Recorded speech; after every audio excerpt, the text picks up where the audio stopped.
Bonjour et bienvenue sur ce tutoriel. Aujourd'hui, nous allons voir ensemble comment installer Ubuntu sur une machine virtuelle en utilisant un hyperviseur VirtualBox. L'installation d'une machine virtuelle permet de faire fonctionner plusieurs systèmes d'exploitation comme Windows 10 et Ubuntu sur le même ordinateur sans avoir à redémarrer. Cela offre de nombreux avantages, notamment pour tester des logiciels ou des configurations sans risquer d'endommager le système principal. C'est aussi très utile pour la cybersécurité car on peut isoler des environnements.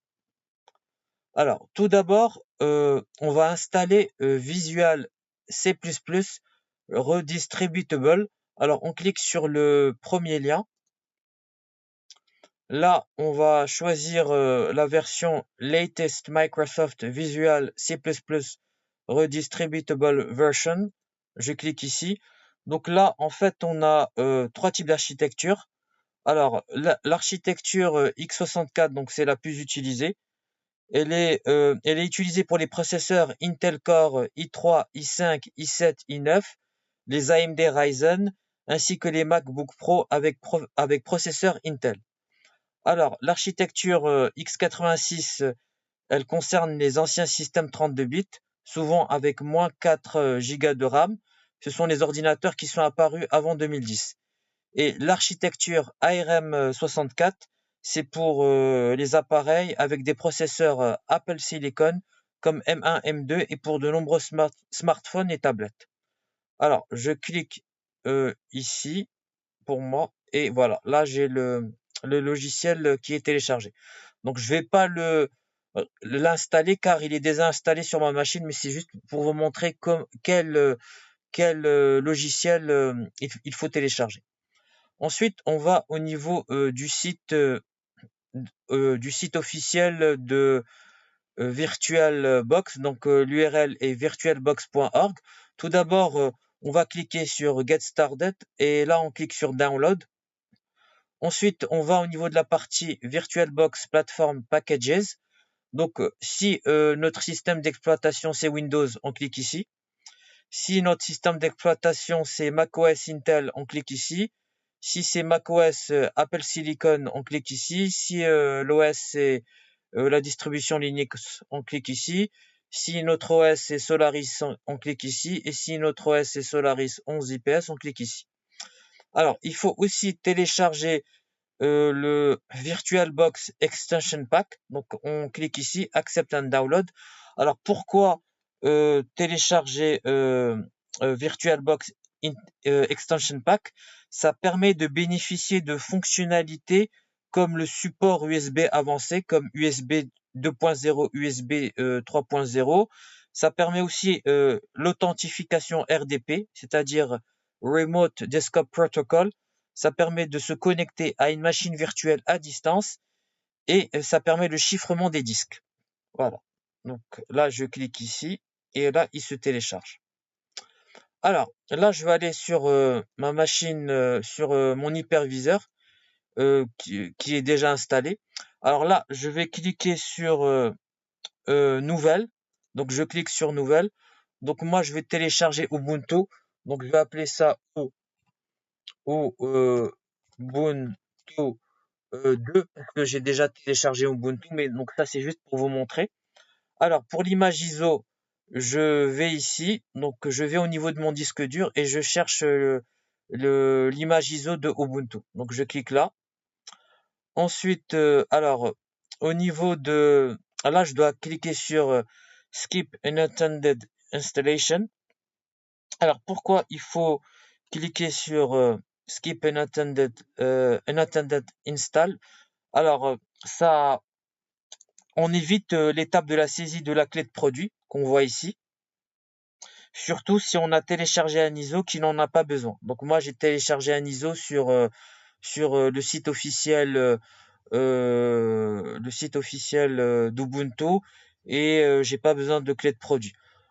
Sachant que pour Ubuntu là, c'est un logiciel en open source, mais si j'avais par exemple utilisé Windows 10, il m'aurait fallu une clé d'activation et cette clé d'activation je l'ai pas. Et là c'est intéressant de de choisir cette option là. Alors au niveau du hardware, donc moi j'ai 16 Go de RAM, donc je vais choisir 8 Go de RAM tout en veillant à ne pas dépasser la zone verte. Alors concernant les CPU, j'en ai 16, donc il est recommandé d'utiliser un quart à la moitié. Donc moi je vais utiliser donc un quart, je vais utiliser 4 CPU. Alors pour le disque dur, donc il est écrit, donc la machine a choisi automatiquement 25 Go, donc je laisse 25 Go. Ensuite j'appuie sur Finish. Je vais au niveau de configuration. Donc au niveau de configuration, je vais au niveau de réseau. Et au niveau de réseau, je vais utiliser l'accès par pont. Je vais pas utiliser le NAT, mais je vais utiliser l'accès par pont. Alors pourquoi j'utilise l'accès par pont? Bah parce que le NAT permet à plusieurs appareils d'utiliser une seule adresse IP publique, simplifiant et sécurisant le réseau, alors que l'accès par pont attribue une adresse IP publique à chaque appareil, offrant plus de liberté et de visibilité. Donc j'appuie sur OK et ensuite j'appuie sur démarrer. Donc là j'ai donc ça se charge. Donc là je suis à 0%, donc j'attends un petit peu. Voilà. Donc là j'ai VirtualBox. Voilà, alors, je choisis la première étape, Try or Install Ubuntu. J'appuie là.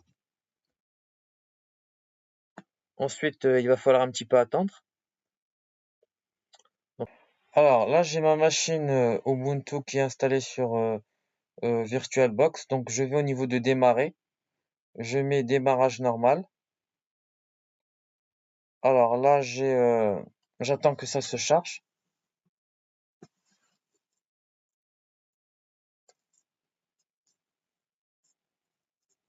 Donc là, j'ai VirtualBox qui se lance.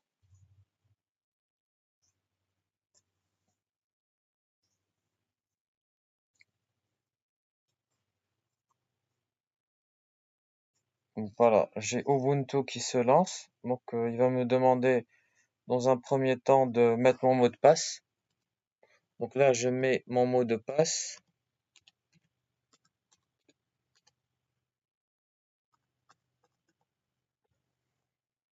Voilà, je mets mon mot de passe.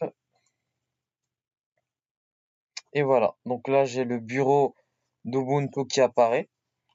Donc donc là, je peux accéder par exemple, au terminal pour les commandes. Là, j'ai le navigateur Firefox pour naviguer sur le web. Voilà.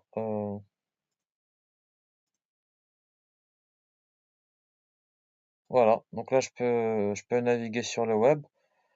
Euh, ici, j'ai mes documents. Voilà. Donc, merci d'avoir assisté à cette vidéo. N'hésitez pas à liker, à partager et abonnez-vous à la chaîne pour d'autres tutos.